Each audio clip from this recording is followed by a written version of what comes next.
Nekat bawa stroller saat naiki eskalator, malah berujung nyangkut. Tersebar di media sosial video merekam momen ketika sebuah stroller yang dibawa oleh seorang pengunjung mal tersangkut di eskalator. Video tersebut diunggah oleh akun Instagram @berita_gosip pada Minggu 12 Juni 2022. Pada video yang diunggah, tampak dua orang petugas keamanan mal berbaju hitam sedang mencoba untuk mengevakuasi stroller yang tersangkut. Tampak pula pria berkaos putih yang sedang menggendong bayi berjalan menaiki eskalator yang saat itu mati. Pria tersebut diduga merupakan pemilik stroller yang tersangkut.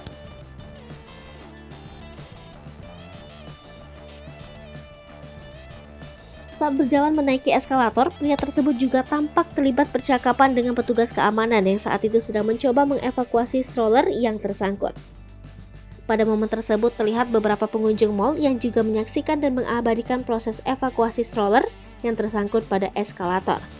Salah satu roda stroller tersebut terlihat menyangkut di sisi eskalator.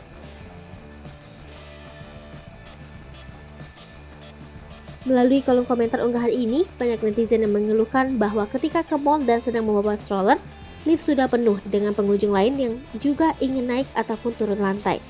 Netizen pun mengungkapkan jika kemudian mereka terpaksa menaiki eskalator. Meskipun menaiki eskalator dengan membawa stroller merupakan tindakan yang dilarang. Hingga saat ini, video unggahan ini telah ditayangkan sebanyak 208.000 kali dan memperoleh sejumlah 5.000 suka, serta ratusan komentar dari netizen.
Hai pemirsa Sri Popo TV, jangan lupa komen, like, dan subscribe, serta tonton terus berita-berita terupdate lainnya.